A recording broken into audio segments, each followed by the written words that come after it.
Was that? Okay. 3, 2, and 1. Hello, good morning. I'm Dr. Victor Politi. I'm the President and CEO of Nassau University Medical Center here on Hempstead Turnpike in East Meadow, Long Island. And we're continuing on our weekly talks on Health Watch here, discussing all different issues that might be affecting you and your health, and some questions you might have about hospitals and hospital treatment. So last week we actually had Dr. Booten, Anthony Booten, who's our chairman of our emergency department here, and he gave us a really in-depth discussion on emergency medicine and what we should do if we come to the hospital in an emergency and things that we need to, to be prepared for that. And this week we're pleased to have Dr. Victor Scarmato. Dr. Victor Scarmato is MD and he's also an MBA, who's our chairman of our radiology department. He's a fellow of American College of Radiology, and he's actually also our acting chief medical officer at the hospital, and that's the highest physician rank in the hospital itself, overseeing all physicians and patient care in the hospital. So, Dr. Scarmato, welcome to the show. And our listeners are eager to learn about radiology and some of the tests that you perform and what they should do or what they should know about radiation and radiation safety, which I understand you're also our radiation safety expert. So why don't you say hello? Well, hi. Thank you for having me today, Dr. Politi. It's a pleasure to be here. Just to tell you a little bit about myself, I grew up only a couple miles from the hospital. I grew up in Levittown, New York. Went to high school at MacArthur High School. Went upstate to State University of New York at Binghamton for my undergraduate education. Went to Georgetown in Washington, D.C. for my medical school. I did my internship in Washington, D.C. at Washington Hospital Center. Did my residency at North Shore University Hospital in Manhasset, and did a fellowship at Hospital University of Pennsylvania in Philadelphia. Then I went back. I worked at North Shore for about, I think, 12 or 13 years, and then I came over here almost 8 years ago to be the chairman of radiology. And it's pretty prestigious, radiology. I mean, usually the best of the best medical students go into radiology, and basically it's a real difficult field because you're looking at all these x-rays and CAT scans and MRIs, and there's so many things that you could pick up on x-rays. So tell us a little bit about being an actual radiologist. Well, I think it's a great field because it gives you a little bit of every piece of medicine. So as a radiologist, you can specialize. So my fellowship was in GI radiology. So I'm a specialist in GI radiology. I look at abdominal and pelvic CAT scans. I do barium studies. I read virtual colonoscopies. So I have that subspecialty there. But you also become a general radiologist. And you can be a specialist in different modalities. Some are MRI specialists. Some are CAT scan specialists. Some are ultrasound specialists. And you really have to know everybody else's specialty to be of value to them. They say that the radiologist is the doctor's doctor. So everybody who has a test, has a radiology test, the general physician, the emergency room physicians, the surgeons, they will come to the radiologist to interpret their tests and get an idea of what possibly could be going wrong. Because when you see something on the x-ray, when you see something on the CAT scan, it could be a lot of different things. They will all look similar. You have to know the patient's history.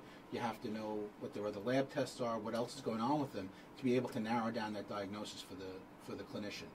That's true. As an ER doctor myself, I get an x-ray, particularly the bones in the hand or the feet where there's so many small bones, and there are lots of lookalikes and shadows, and I always felt it comforting to know that there is a board-certified radiologist in that hospital 24 hours a day, 7 days a week, that can actually look at that x-ray to confirm or to make that diagnosis from reading that x-ray.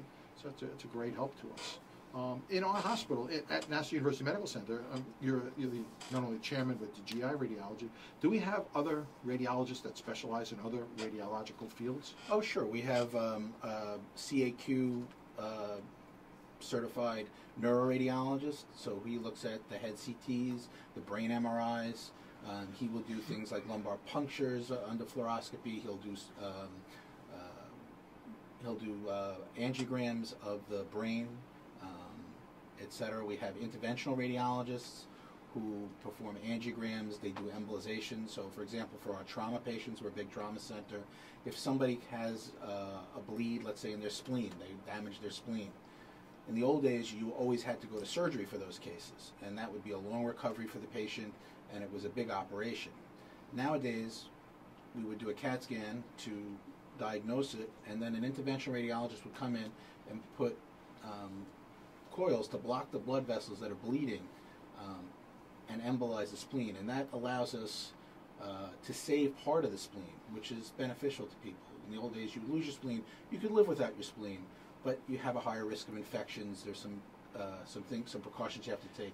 Usually when you embolize it, if you lose part of it, you can control the bleeding. The patient gets out of the hospital faster. They have less pain, and they can do better long term because they save some of their splenic function. So at Nassau University Medical Center, we have a very active emergency department. It's a level 1 trauma center. They see thousands and thousands of patients a year, lots of trauma victims, plus strokes and heart attacks. Are we prepared? Do we have all the different modalities in modern day technology, in radiology that's available to our patients? Sure. I was actually part of the group that when we redesigned the emergency room. We really wanted to redesign the emergency room to be the best functional emergency room in the area.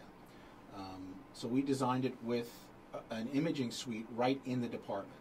So we put a 320 slice CAT scan right in the emergency room that can scan basically your whole chest, abdomen, and pelvis in seconds. So for trauma patients, in less than a minute, we can bring them over. We can scan them, look for spinal fractures, head bleed, bleeding in their internal organs, their liver, their spleen, etc. We can all do that all in seconds. And it's right in the emergency department, so it's not like you have to take the patients to another department and worry about them getting unstable in the elevator. It's all right there. In addition, we put an ultrasound room right in there. Now, some places use portable ultrasounds in the emergency room.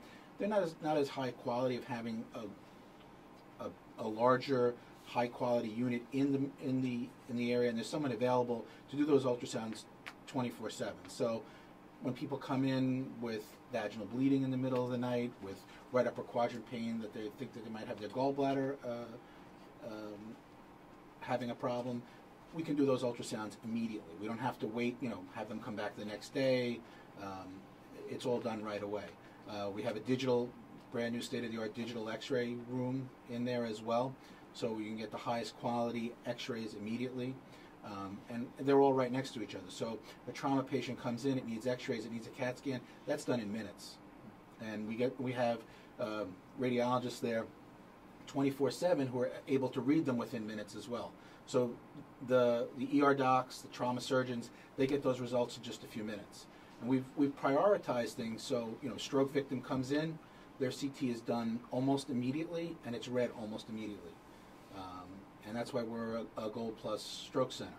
That's right. So we have, as a stroke center, we'll have victims coming in by ambulance with stroke. A stroke code will be called, and you guys will mobilize immediately, clear the CAT scan table so that patient will be brought right onto the CAT scan after being evaluated by the ER doc and read. So you mentioned CT and slice. Why don't you explain to our listeners what that means?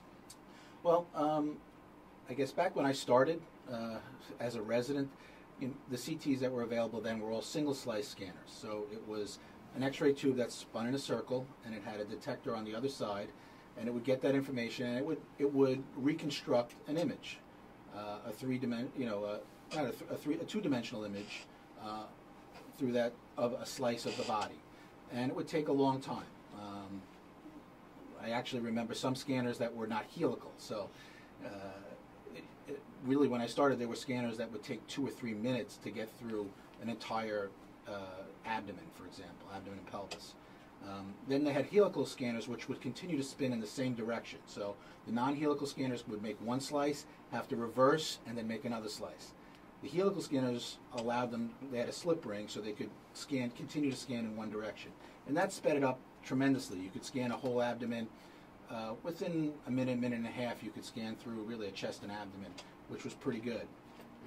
What multi-slice scanners have done is they allow you to scan now a volume. So it's enabled us to do a whole bunch of things. So 320 slices actually allows you to scan the whole brain in one slice. So in theory, we can actually do angiography, CT angiography of the brain, and watch the contrast wash in and wash out like you would on a normal angiogram. We don't do it for every patient because rescanning will give you more dose. We're very dose conscious. The scanner we have there, we actually upgraded more recently to the newest low dose technology, iterative reconstruction. This is the second version. They keep improving it, and we're always watching patient dose with our CT scans. We have specific pediatric protocols which keep the dose lower, and whatever scans we're doing, we try to make the dose as minimal as possible to but allowing us still to make the diagnosis. So basically, we're getting patients in there, we're giving them state-of-the-art CAT scans of whatever organ might be of interest to us, and they're receiving a or the lowest amount of radiation. Because everybody's concerned about radiation today with x-rays. I know in the ER, whenever they're doing a portable x-ray, the x-ray guy yells out x-ray, and all the nurses and everybody runs away because we don't want to get extra radiation because we're exposed to it all the time. And that, there is some association between radiation and different types of cancer. So you're saying that the equipment that we have at Nassau University Medical Center, because it's so modern, it's the latest technology, gives the minimal amount of radiation per x-ray or per CAT scan. Well, yeah, and that's really important to us. So one of the things as radiologists we do is we look for alternate tests. So, for example, if a kid comes in for rule out appendicitis, we would prefer to do an ultrasound, actually, not a CAT scan, as a first-line test to see if we can diagnose whether they have appendicitis or not. Preventing them from getting because they don't get any X-ray dose at all. If that's, if they do need it, because there are some patients that will need it, we try to minimize that dose as much as possible. Again, we want to minimize, but again, the risk of not having something diagnosed is usually much higher than your cancer risk. Right. So, and you mentioned sonograms. I understand that's very operator dependent, technology dependent. So the person that is a full-time ultrasound technician, it becomes very, very competent at doing those things, as opposed to someone who just does it once in a while. Sure. Any scans you would have done in our department would be done either by the technologist or one of our actual radiologists do them themselves sometimes. Whenever there's a question, they'll call in a radiologist to take a look, and that way they really can see what's going on themselves and come to a better answer. It's always good to have more than one person, and even in our outpatient studies, we have our attendings check every case that comes through there just to be sure that the technologist didn't miss anything, because we feel that the extra few minutes to look at it is worth, checks and double missing checks. something. Yeah. Right. So last week, Dr. Booten was here talking about patients that come to the emergency room to be prepared to come to the ER with some information. Is that go for your patients as well when someone's coming in for some sort of radiological study? Would you like them to have some information prepared for them as well? Sure. So allergies are really important. If you're getting a CAT scan with iodinated contrast, having a history of allergy, it's important for us to know whether you have those allergies. Any medical problems you have, because it helps us get to a diagnosis, a much clearer diagnosis. Sometimes you look at something, you could say it could be A, B, and C. If you know the history, you can narrow it down to really probably being A. So. Right, so something on a piece of paper that can give you the information of allergies, medications, medical history, things that will help the radiologist, the radiologic technician, questions that they might have to ask, you'll have them right there on a piece of paper. And things like if you're going to get an MRI, a pacemaker, prior aneurysm clips, these are things that would prevent you from getting into an MRI. What does MRI mean? What's that stand for? It's magnetic resonance imaging. So it's a giant magnet. Well, what it is, yes, you're put in a magnet, and what it does is it aligns all the atoms in your cells to line up in one direction. Right. I'm going to give you a basic MRI don't get too physics. Confused because I'm already lost with the atoms and the electrons. So it lines up all those atoms, and then it sends an electromagnetic pulse the other direction and knocks them out of alignment. Perfect. Excellent. That's just what we needed, a nice, quick definition. Right? And then it allows, the way it takes a picture is it watches them come back into alignment. And the time it takes to get into alignment allows them to, different tissues will do that at different times, and that's how you get your pictures in MRI. And so is there any radiation with an MRI? There is not X-ray radiation. It is it's magnetic waves. So there have been people saying that, being in large magnetic fields are either good, people wear bracelets around their arms because it reduces pain, and then some people say living near power lines, which will also create a magnetic field, is dangerous. So I don't think the jury is out on that But yet. it's not the traditional radiation that we're concerned about with a CAT scan. No, and you're only in there for a short time, again. And people have been using MRI for over 20 years, and really they haven't shown any ill effects from it. So we have an MRI in the hospital 24 hours, 7 days a week, where if it's an emergency, we're certainly able to get that for our patient? Absolutely. We have a tech on call who will come in after hours, or on, after hours when there's nobody there, if it need be, and we will call them in, and they come in and they'll do the scan, and then there's a radiologist who will read it. It's amazing. All the changes that are occurring right now at Nassau University Medical Center, all the new, innovations and technologies, the construction that's going on. Are you poised to grow? I mean, we're opening up a new primary care center, a $17 million primary care center on the first floor. It's going to encompass medicine and OB and pediatrics. Is your department ready to handle this large growth? Oh, I think we are. I mean, I've seen this hospital. I got here 8 years ago, before most of the new construction really started, and I must say I've seen a great change in this hospital. And the change is not just physical. I think that the staff has been empowered and has grown with all the renovations that are going on, and I think it's a much different place. If you were here 10 years ago and then you came back today, you wouldn't know it's the same hospital, both in appearance and the way you're treated and everything else that goes with that. Well, it's good to know. I mean, because there are a lot of physical construction going on. We're building new intensive care units, new surgical intensive care, medical intensive care units. Our labor and delivery, 18,000 square feet. We just cut the ribbon a few weeks ago for the labor and delivery. Those rooms are magnificent. They could be utilized to deliver children.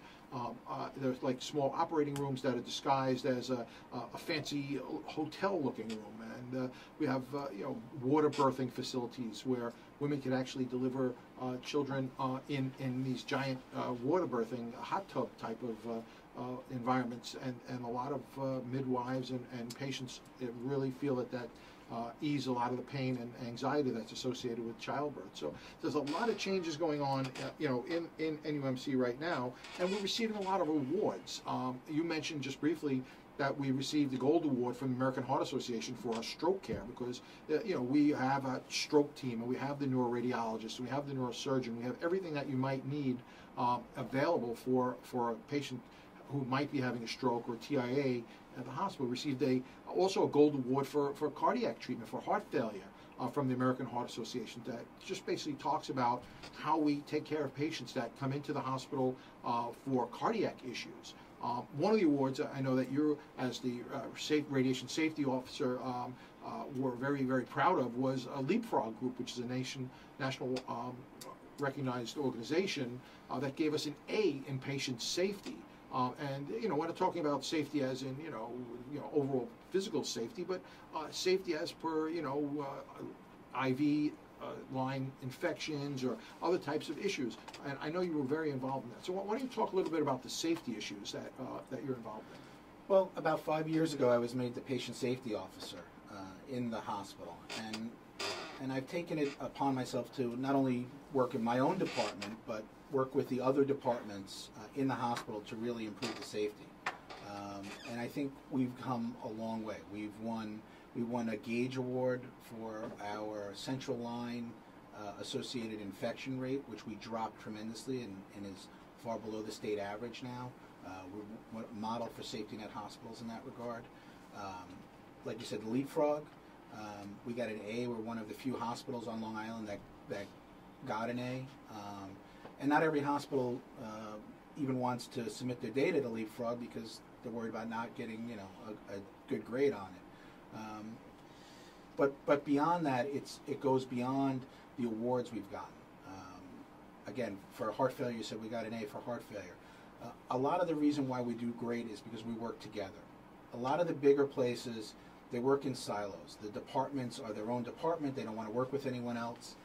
For example, in OBGYN, both the OBGYNs and our radiologists work together on the sonograms. We have a conference every month where we go over cases and review stuff together, so we both learn from each other. We do the same thing with neurology, with all sorts of other departments. They really work together. Our stroke team, when I first got here, there was a lack of leadership and it wasn't doing well. We got everybody together, we worked as a team, and we got the gold rating. I mean, we work very well as a team here.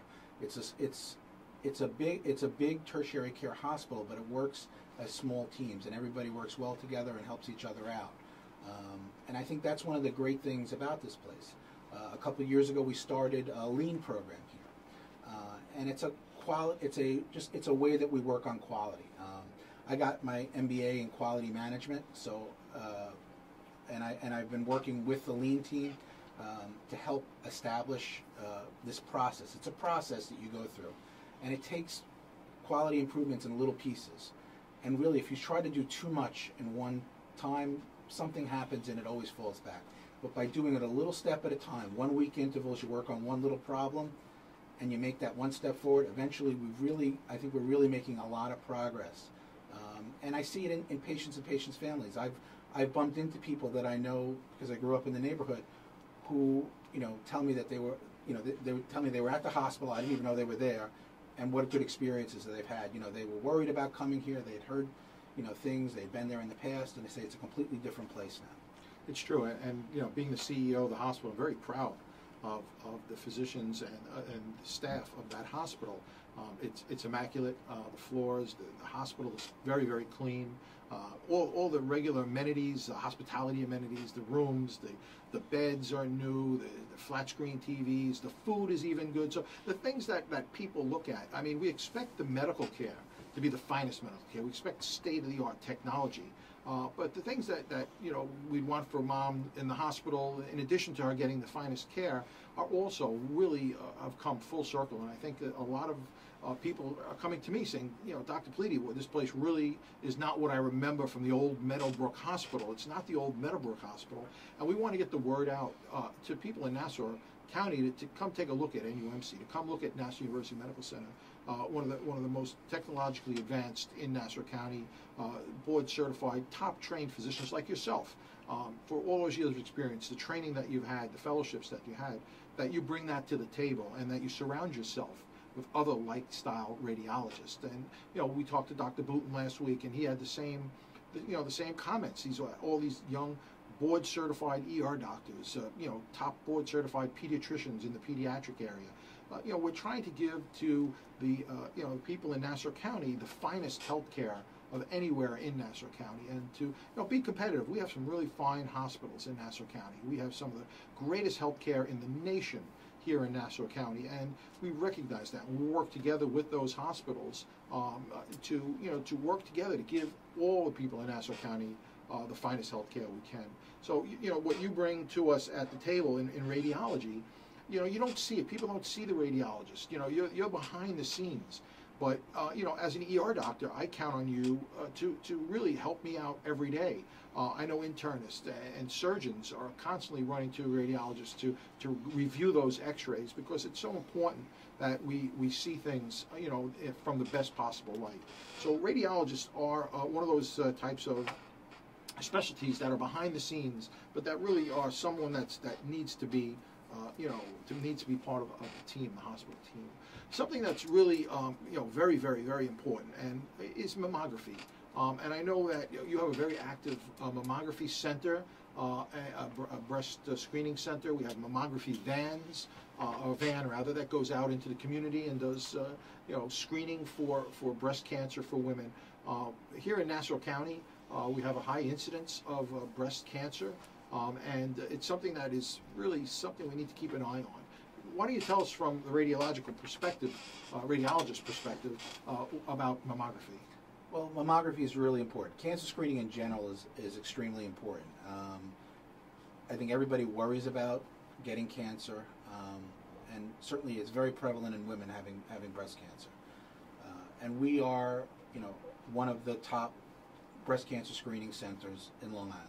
We're an ACR center of excellence. for our breast cancer screening. We were the first center on Long Island with breast tomosynthesis, and really one of the first in the country. So the equipment we have is top notch. We even have tomosynthesis on our van. I think we are one of only 2 or 3 vans in the country that have even there's not a lot that have digital, but we're, I think, only one of 2 or 3 that have tomosynthesis on the van. And that allows you to get the highest quality mammograms wherever you are. And having the van allows us to bring breast cancer screening out into the community for people who have difficulty getting to our hospital. We've always been the largest provider of the state breast cancer screening grant for uninsured women. So for women who did not have insurance, wouldn't go get their mammogram because they didn't have the money to pay for it, we were always have been the largest provider in Nassau County. We actually, our van, was recognized and known. We actually got asked to be in New York City last year a couple times for Breast Cancer Awareness Month, and actually were part of the diagnosis of a famous morning TV show anchor. So in the hospital, if someone needs to have a breast exam, women really should have it. It's really a life-saving X-ray. I mean, if a woman, if you're able to catch it early enough, you're able to cure this breast cancer. I mean, if you don't do the mammogram and it spreads, it has mortality associated to it. So we need to get the word out. We need women, to come in for breast, mammography screening. We need breast screening exams, because this really saves lives. We have the breast cancer. How would a woman, who's listening to us right now, Dr. Scarmato, call up a number, come in to see it? Let's give her a mammogram, make sure there's no issues, and say, come back in 10 years or 5 years. What would they do? Well, they could call our mammography department and come in, or they can find out where the van will be in their neighborhood and schedule it when the van is coming to their neighborhood if they had difficulty getting to the hospital. Our mammography center was updated probably about 8 years ago, just before I came. So it's a nice modern facility. It has a separate waiting room once you're gowned and all the rest. But it usually goes through. We do your examination. Results are prompt, and you'll hopefully get your good, clean bill of health. So you'll come into the main hospital, go up to the second floor. Second floor, yes. And it's its own little area. So it's right. For the women, they can go over to their own little area. They're not in the middle of, ER or any other area of the hospital. They get their mammography, and now a board-certified radiologist will read that test? Yes, and specialize in mammography. The other thing that we do differently is we're one of the few centers that still has nurses that do breast exams on every patient. So most places, because of various reimbursement reasons, stopped having the nurses do a breast exam on every patient. But we still feel it's important, and we do it on every patient, which is different than most other places. I mean, this is so important, and not only to the ladies listening, but also to the guys. Talk to your wives, your significant others, your moms. Make sure they get these exams. I mean, it's so important. We hear so many horror stories. Being a physician in medicine, and realize that this could be prevented if we got to it early enough. So it's so important that mammography is performed on these women and men too. Even though the incidence of breast cancer in men is low, every year we still find a couple of men that end up having breast cancer. Now, how would that happen? I mean, would you examine yourself, or a physician would find it? Or it can be. You might notice that your breasts are enlarging, or you're feeling something hard under your nipple that wasn't there before. Any changes, just like a woman, any changes to that tissue could be an incidence of cancer. So people should do some self-exams in the shower. Examine their breast, women and men, up into the armpit area, to feel if there's any lumps or anything that might be suspicious, correct? Sure. And, if they do, absolutely follow up with that, but they should also have a professional, either one of our nurses or physicians, or come in for a mammogram to be sure. Absolutely. So, I mean, Dr. Scarmato, if this one conversation saved one life, then I think our career as a physician was worth it. So I just want to thank you very, very much for coming here this morning and to really shedding light on radiology, the mystical science of medicine behind the scenes. And I really thank you for coming here. I learned a lot myself. Again, this is Dr. Victor Politi, the President and CEO of Nassau University Medical Center, that big building over there on Hempstead Turnpike in East Meadow. We're here for you to provide whatever it might be, whether it's some routine, testing and some life-saving screening to emergency treatment. And I just want to wish you all the best day possible. Stay healthy, and we're here if you need us. Thank you.